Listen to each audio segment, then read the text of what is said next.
How is everybody doing? Welcome back to another episode of The Banker Next Door. I am your host, Dr. Joe Berquist. I hope everyone's having a great day out there.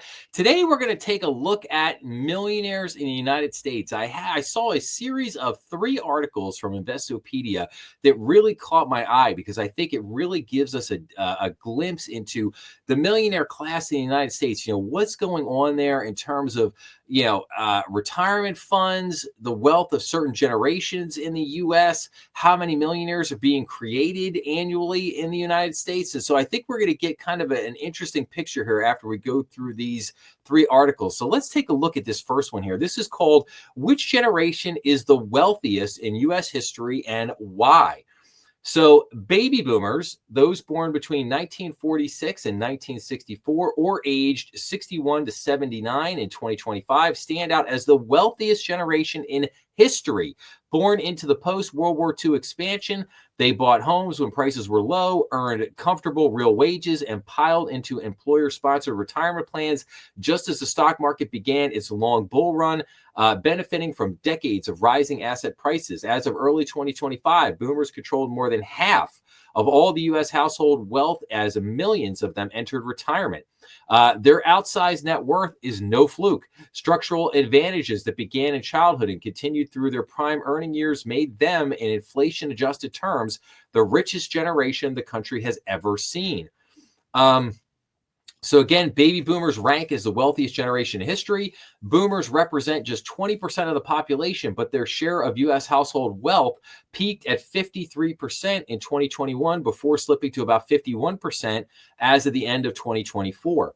Gen Z and millennials are gaining ground, but student loan debt, home buying later in life, and inflation leave their net worth below that of previous generations at the same age. So again, boomer dominance by numbers. So Federal Reserve data shows boomers' share of wealth climbed in every economic cycle, topping out at 53% in 2021 before edging down slightly as they began to retire and transfer assets to their heirs. Their combined net worth of at 82 trillion.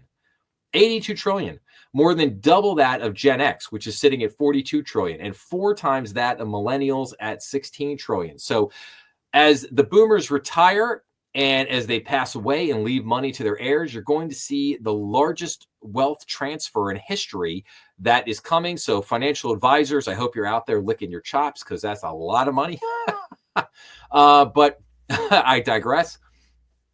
American boomers' collective trove is unprecedented. It equals roughly 2.8 times today's U.S. GDP, whereas the entire U.S. household sector in 1929, at the height of the Roaring '20s, just before the Great Depression, was worth around 4.5 years of national total income and was dispersed more evenly across all ages. Even at the height of Victorian Britain, private wealth hovered near 6 years of national income, otherwise spread more evenly across classes and generations. Indeed, no single cohort anywhere at any time commanded so large a slice of the economic pie. And we can see this chart here. Maybe I could try to make this a little bit bigger. Yeah, maybe that works a little bit better. So yeah, you can see here silent and earlier generations, which are undoubtedly getting pretty old at this point. Definitely up there in their 80s and 90s. The boomer generation, you can see here this massive chunk, and then Gen X and then millennial right behind them. Just a huge amount of wealth. And you see the increase in wealth from, starting in here at around 1995 and just how much that has exploded upwards. I mean, just amazing. So why boomers? Again, affordable real estate, stock market tailwinds, pension coverage, demographics. At 70 million strong, boomers outnumbered their predecessors, the silent generation, by nearly 50%. So aggregate and average wealth climbed as asset values rose. And then here's, assets by generation, 2024. Obviously real estate, consumer durable goods, corporate entities and mutual fund shares, defined benefit pension entitlements, defined contribution pension entitlements, private businesses, and then other assets. Why earlier generations couldn't match it. The silent generation certainly amassed wealth. Today, it's worth roughly 20 trillion or 13% of the nation's wealth, but they never enjoyed the hefty balance sheets their children did. Wartime rationing, higher marginal tax rates, and lower stock market participation limited capital growth. Boomers' grandparents, the greatest generation, saw wealth eroded by the Great Depression. Crucially, for both silent and greatest generations, real estate appreciation was modest during their prime years, and high mortgage rates in the early 1980s deterred later life upsizing that could have boosted home equity values. As a result, many in these cohorts remained long-term homeowners in more modest properties, prioritizing financial security over more speculative gains. Millennials and Gen Z play catch-up. Again, all the typical stuff that millennials and, Gen X, millennials and Gen Z are dealing with, inflation, high house prices, harder to save, a lot more college debt. In order to catch up to the boomers, younger cohorts will need to sustain above average asset growth for many more years, overcome persistent affordability barriers, and see real wage gains outpace inflation and debt servicing costs. Bridging the gap will also depend on continued strong labor markets, but the rise of automation and generative AI is a wild card. So just very interesting, but this kind of like sets the table here. So you see the wealth amassed in the boomer generation. Gen X isn't doing too bad right behind them, but millennials and Gen Z have a lot of tailwinds there.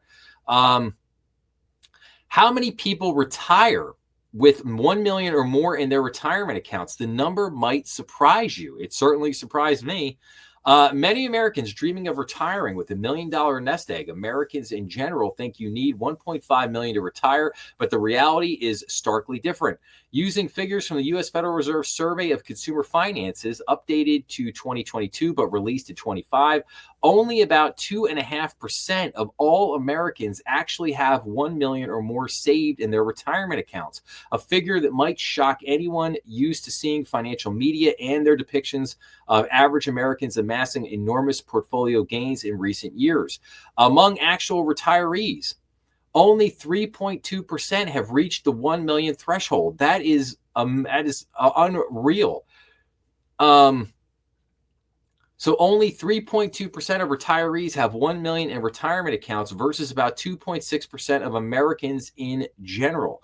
The average retirement savings for households aged 65 to 74 is $609,000, while the median is only about $200,000. Like the $1 million reality check, according to Fed data, just over half of Americans, 54.3%, have retirement accounts. And of those, less than 1 in 20, 4.7%, have reached the 1 million mark. That figure rises to 18% of U.S. households if you include all assets such as real estate and other savings. So median value of assets by family. Interesting chart here. So we could see as of 2000, it was up around 47,000. Then January 04 did drop down to 36, back up to 41 here in 07 before it plunged all the way down to 27, back up to about 30 in 2019, and now back up to 38.8 in January 1st of 2022.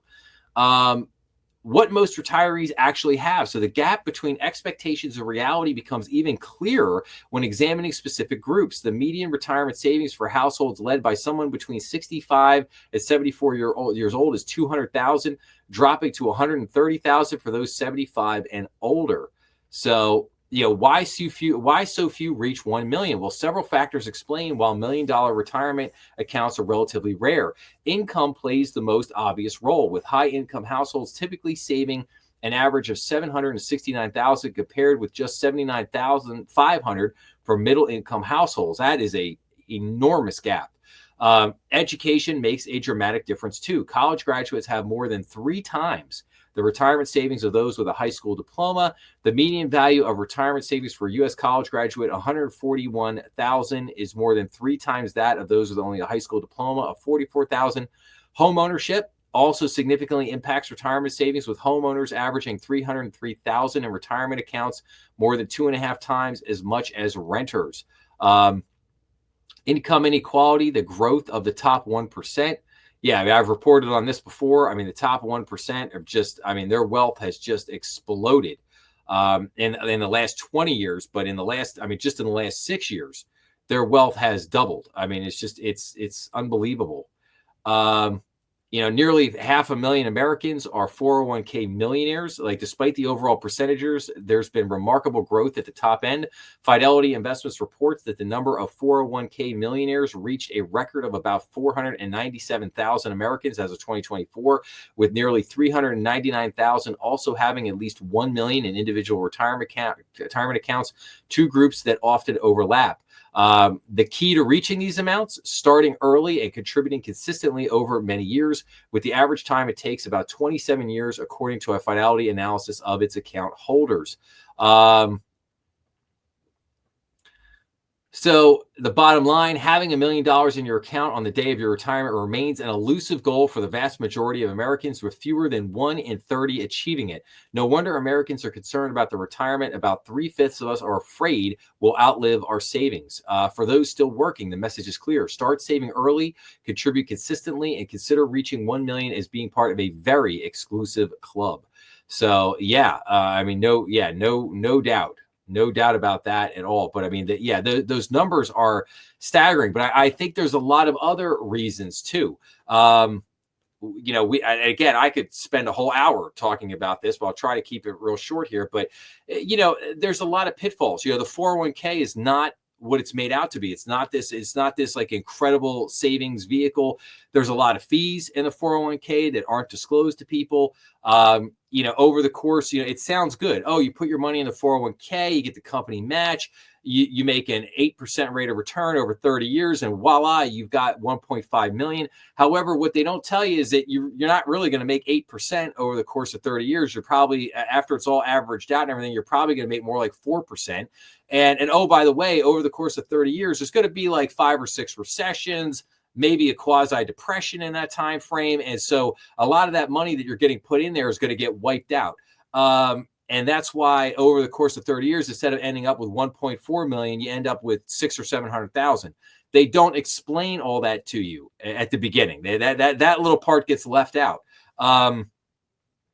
So, and again, you're giving your money to Wall Street. You're relying on Wall Street to, make you money in funds. And again, it's not, is it the worst thing in the world? No. Could it be a lot better? Yes, absolutely. But again, I think this, again, we're just looking at trying to understand why people struggle with retirement and what is happening with millionaire class. And do millionaires really have as much money as we think they do? In some instances, in some ways, yes, and in some ways, no. So, okay, then finally, the last article here, the U.S. added over 1,000 millionaires a day last year, more than elsewhere, UBS says. So, the U.S. added over 1,000 millionaires a day last year, more than in any other market globally, according to a UBS report on Wednesday. The Global Wealth Report 2025 from UBS noted that mainland China, in contrast, added over 380 U.S. dollar denominated millionaires a day last year. UBS said that in 2024, North America led wealth growth, driven by a stable U.S. dollar and upbeat financial markets. The U.S. added over 1,000 millionaires a day last year. That's according to the Global Wealth Report 2025 from UBS, which noted that mainland China, in contrast, added 380 millionaires a day.